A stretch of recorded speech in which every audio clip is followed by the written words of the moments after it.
Hey guys, it's Rachel here. Welcome back to another video. Now, if you watched my last video, my last video I talked about how Xbox is coming out with all these announcements about, you know, what's going to be coming out with the software, the load times, and the games and everything coming out, and I made a reference to Sony not saying anything. Literally, that was Monday. And then 2 days later, Sony comes out with this huge ass announcement on live stream talking about the whole spec reveal of the PS5. So I was like, wow. Okay, so next time I'm gonna keep my mouth shut and not say anything. Because the next time I say Sony's not gonna say anything, Sony's gonna put out probably a whole nother reveal about its controllers or something. So let me just not say nothing. But yes, my last video I talked about the Xbox specs reveal that they put out on their page about what's going to be coming out for the Xbox. In this video, I'm going to be talking about what Sony said March 18th on the live stream they put out. Mark Cerny put out a whole spec reveal about the backwards compatibility of the PS5. So if you watched it or did not watch it, it's okay. I'm gonna give you a heads up of what's gonna come out about what he said. But before I get into that, make sure, if you haven't already, make sure you subscribe to my channel. I post videos every Friday and Sunday on my channel.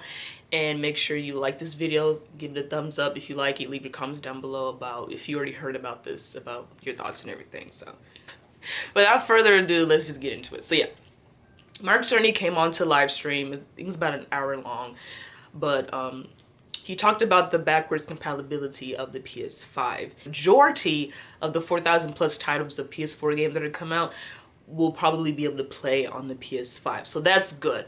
At least people can rest assured and know, oh, my PS4 games, I can still keep them and play them on my PS5 if I choose to, with better specs, if not higher resolution than the PS4 can provide on the PS5, which is great.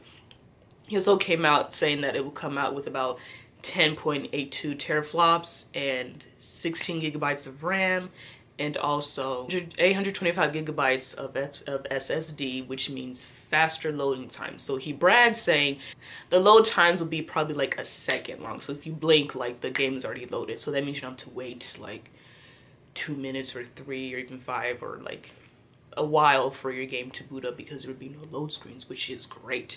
Not having any load screens will be great. It's just like, oh my god, that means you don't have to wait as long to play your game. It'll be faster. And also in terms of rebooting and loading games and downloading games, you don't have to wait as long. Because my biggest pet peeve of the PlayStation is the loading times and the downloading times and rebooting. When your system has to reboot or do something, it'll take like an hour, and I'm just like, oh my god, even longer sometimes, which is annoying. So the fact that they reduced that time from like an hour to like 0 is amazing. There's rumors that the PS5 is going to be more powerful than the Xbox because they can't reveal everything all at once, and because the coronavirus is really delaying everything, and I'm sure future plans of you know, the PS5 coming out and all these specs and all this stuff that, you know, that they were looking forward to sharing with us because of the corona. It's really leaving people in the dark about what's going to be happening. In terms of the backwards compatibility, that was like the biggest thing I was like waiting for. I was hoping that they would announce, as powerful and fancy as this PS5 is going to be, finally you can play games from your PS4, your PS3, PS2, and PS1 console games, and you can't. So I mean, PS4, yeah, that's fine, but like I would really like it if they also give you options to play older PS1, PS2, PS3 games as well.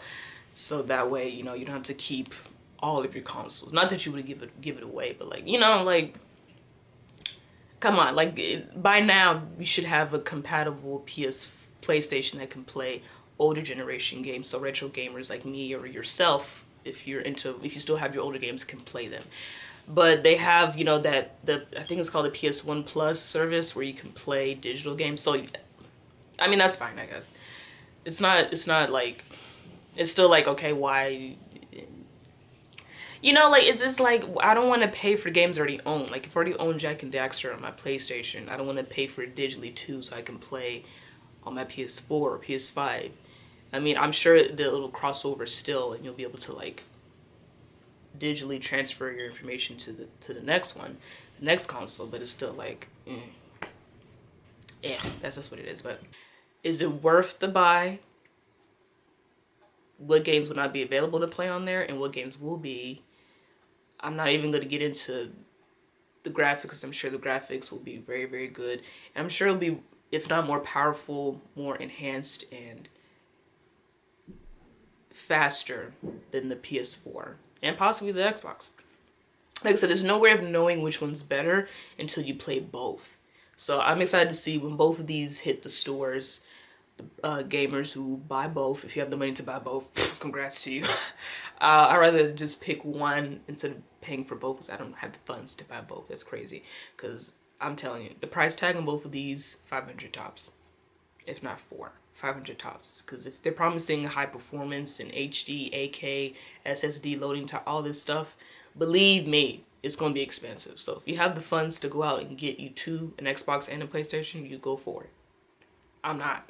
I'll just probably get the PS5, or maybe not. Maybe just keep my PS4. Who knows? But let me know in the comments below what you think. Like I said, I'm gonna keep my mouth shut next time and not say anything about Sony not mentioning anything, because I'm telling you, the next time I say that, I'm gonna put out a whole new reveal about this and this and this, and I'll have my foot in my mouth. It's just ridiculous. So, and let me know in the comments below what you thought of the spec reveal. If you're excited about it, like I said, the faster loading times and the high graphics and 8K resolution and the backwards compatibility were the biggest things they came out with, that Sony was bragging about. So let me know if you're for the hype or not. So yeah, that is the end of the video. Make sure you subscribe to my channel if you haven't already. Like I said, I post Fridays and Sundays on my channel. Post twice a week. Make sure you follow me on my social media down below.